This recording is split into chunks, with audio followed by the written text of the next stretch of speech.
अस्सलामुअलैकुम नाज़रीन, उम्मीद नो से प्रोग्राम होस्ट राना आफ्ताब आपकी खिदमत में हाजिर है। नाज़रीन, आज आपकी मुलाकात करवाने जा रहे Pakistan best female martial art player Bano Bhatt, जिन्हें डेंजरस शार्क भी कहा जाता है। और इनके बारे में एक बात मशहूर है कि इन्होंने अपनी लाइफ में एक भी फाइट अभी तक ये हारी नहीं है। तो आइए इनसे बात करते हैं। अस्सलामुअलैकुम, कैसी हैं? वालेकुम अस्सलाम, अल्हम्दुलिल्लाह मैं ठीक हूँ। तो आपके टाइम का बहुत शुक्रिया। मुझे बताएं कि आपको डेंजरस शार्क क्यों कहा जाता है? मुझे डेंजरस शार्क इसलिए कहा जाता है क्योंकि जो हमारी गेम है MMA, इसमें निक नेम्स दिए जाते हैं। तो डेंजरस शार्क इसलिए मुझे कहा जाता है क्योंकि जो मेरी पर्सनालिटी है शार्क की तरह है, क्योंकि अब जब शार्क को कोई छेड़ देता है तो वो फिर उसको खा जाती है, और मैं फाइट इसी तरह करती हूँ, मैं बस खा जाती हूँ। मुझे बताएं कि मार्शल आर्ट की दुनिया में कितना टाइम हो गया? 5 years हो गए। आपके बारे में सुना कि इन 5 सालों में एक बार भी मुकाबला नहीं हारी, क्या वाकई? अल्हम्दुलिल्लाह मैं अभी तक कोई भी फाइट नहीं हारी हूँ।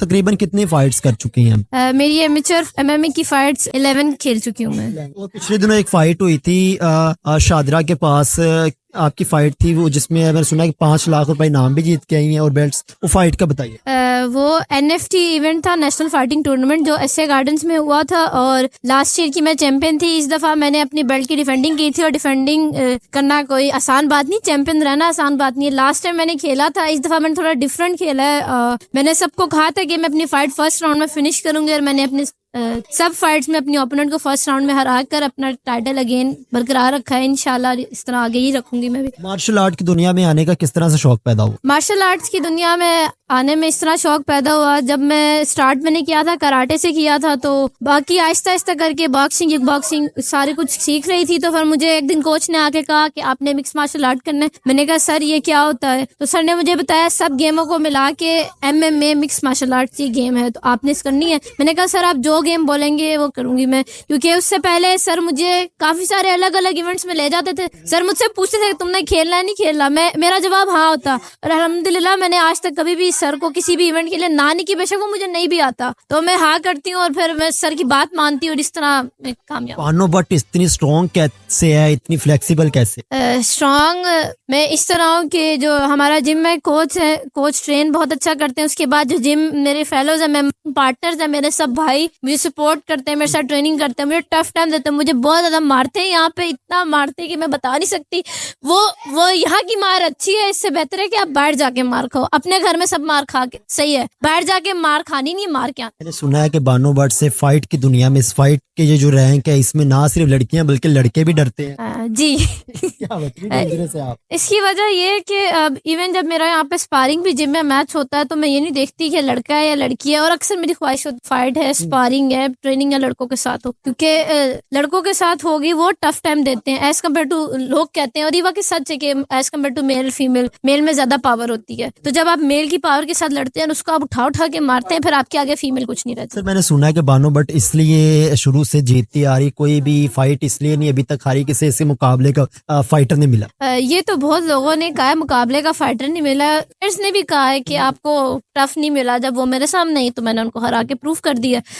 लोग तो बोलते रहेंगे, मैंने अपने आप को पूरे पाकिस्तान में प्रूफ कर दिया, और इंशाल्लाह आगे मैं इंटरनेशनल प्लेटफॉर्म्स पे भी प्रूफ करके अपने आप दिखाऊंगी। बानो भट्ट का टारगेट क्या है? मेरा टारगेट, मेरी जो जर्नी है ना अभी, ये बहुत लंबी चलने वाली है, को 25, 30, 35 जब तक बहुत लंबे साल है, क्योंकि मेरा गोल है 1 चैंपियनशिप की बेल्ट लेना, 3 स्पोर्ट्स वर्ल्ड चैंपियन बनना मेरा टारगेट है। डिफरेंट मुझे बताएं कि हमारा जो पंजाब है, खास कर जैसे कि हम पंजाब में रहते हैं, लेकिन अनफॉर्चुनेटली हमारे यहाँ पे लड़कियों को घर से बाहर नहीं निकलने देता। लेकिन जब आप घर से बाहर निकले, आप फाइट के मैदान में, या आपने माशाल्लाह से बड़ा अपना नाम बनाया, तो आपको इस दौरान किन किन मुश्किलात का सामना करना? मुश्किलात तो बहुत सारी स्टार्टिंग में फेस करनी पड़ी। सबसे पहला तो आ जाता सोसाइटी, फिर देन रिलेटिव्स आ जाता है। मेरी मामा बहुत सपोर्टिव हैं, और मेरी बाहर मामा की बहनें या खाला हैं, उन्होंने मुझे इतना सपोर्ट किया है कि मुझे ना रिश्तेदारों की परवाह है, ना सोसाइटी के कहती है वो, तो उनकी सपोर्ट की वजह से आज मैं यहाँ खड़ी हूँ। उन्होंने मेरा साथ दिया हार्ड टाइम्स में, कोच ने मेरा साथ दिया मुझे। मतलब मैं एक 12-13 साल की छोटी बच्ची थी जिसको ना कुछ भी नहीं पता था, उन्होंने मुझे ऐसा बना दिया कि इस पूरी दुनिया, मतलब एक फाइट रिंग के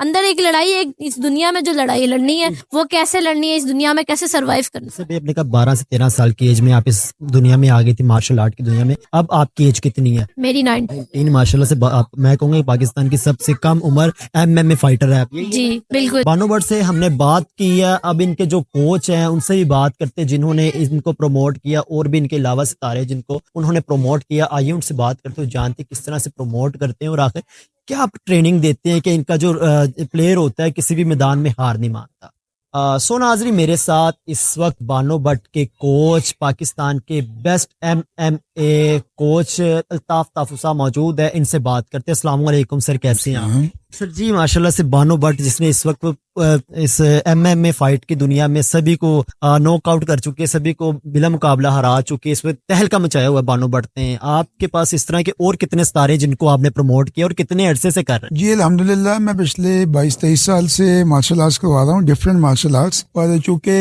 4-5 ईयर से मिक्स मार्शल आर्ट्स का बहुत रुझान हो गया है और लोगों को शऊर आ गया है कि हमें अब मिक्स मार्शल आर्ट्स इसलिए करनी पड़ेगी कि इसमें फुल बॉडी वर्कआउट भी है और सेल्फ डिफेंस बहुत ज़्यादा है। और गर्ल्स का जो ख्याल आया वो ज़ैनब के बाद जब मोटरवे सानिया हुआ, और अक्सर हम जब टीवी अखबारों में देखते हैं कि हरासमेंट के जो केसेस होते हैं फीमेल के हवाले से, तो मेरी फिर बड़ी ख्वाहिश होती है कि फीमेल को लाजमी आना चाहिए अपना सेल्फ डिफेंस, ताकि कल को किसी हॉस्टल में रहे या किसी रिक्शे वाले के साथ या पैदल कहीं भी जाए तो उसे पता हो कि हम भी अपना सेल्फ डिफेंस कर सकते हैं, हम किसी मैन से कम नहीं है, हमें भी टेक्निक आती है, हमारी बॉडी में भी स्ट्रेंथ है। जिस तरह से बानो भट्ट इस वक्त, इसके अलावा भी जो सितारे हैं आपने काफी प्रमोट किए, उनका जिक्र किया, बताइए। जी माशाल्लाह, इसके बाद भी मैंने काफ़ी फीमेल रेडी कर रहा हूँ, जिसमें 3-4 और लड़कियां भी हैं जो नेशनल लेवल पे आ चुकी हैं, वो खेली भी हैं इस दफ़ा, और अभी इस साल फिर जो होगी 2024 में, उसमें इंशाल्लाह 7 से 8 लड़कियां इंशाल्लाह नेशनल खेलेगी और विन भी करेगी और इंशाल्लाह पाकिस्तान को रिप्रेजेंट भी करेगी out of country. MMA fight की दुनिया में आने के लिए क्या रिक्वायरमेंट होती है जो स्टूडेंट आने चाहते हैं? इसमें सबसे बड़ी जो हमें रिक्वायरमेंट है वो ये है पेरेंट्स। अगर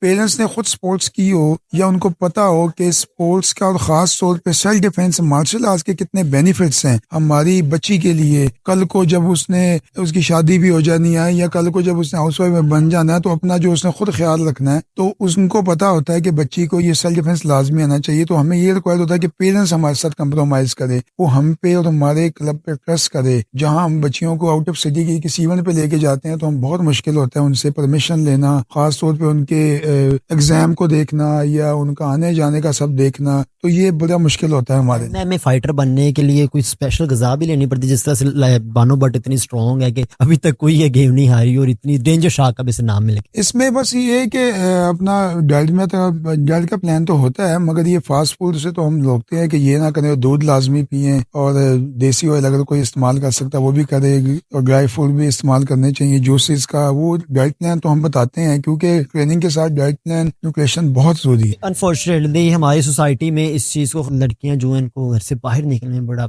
दुश्वारियों का सामना करना पड़ता है, तो आप कोई मैसेज देना चाहेंगे? मैं यही पेरेंट्स को मैसेज देना चाहूँगा कि आप देखें, डर डर के बच्चियों को मत रखें। हमारे पास अक्सर बच्चियाँ आती हैं, वो इतनी डरी होती हैं कि वो सलाम लेते भी उनकी आंखें नीचे हो रही होती हैं, कांप रही होती हैं, और पेरेंट्स छोड़ के जाते हैं तो वो कहते बस हमें ले जाए, पता नहीं क्या हो जाएगा, क्योंकि आपने सब घर में उनको ड्रामे दिखा के वो लड़ाइयाँ सिखा दी हैं, वो फजूल के जो जवाब देना सिखा दिए। ना उनमें डिसिप्लिन होता है, ना ही उनको कॉन्फिडेंस होता है कि हम भी बाहर जाएँ तो हम अकेली कहीं भी जा सकती हैं। उनको डर ही लगा होता है कि पता नहीं क्या हो जाएगा बाहर। उनको घर से बाहर निकालें, हमारे पास भेजिए, हम आपको दिखाते हैं कि लड़की को प्रॉपर लड़कों की तरह हम बना के दिखाएंगे आप। सो नाजरीन, ये था आज का हमारा प्रोग्राम जिसमें हमने Pakistan best MMA fighter Bano Bhatt the danger shark से मिलवाया, इनका इंटरव्यू किया, उनके कोच अल्ताफ ताफुस साहब से बात की। उम्मीद करते हैं आज की ये डिजिटल स्टोरी आपको बहुत पसंद आई होगी। इसी के साथ अपने प्रोग्राम होस्ट राना आफ्ताब को दे इजाज़त और देखते रहिए आपका अपना चैनल उम्मीदें।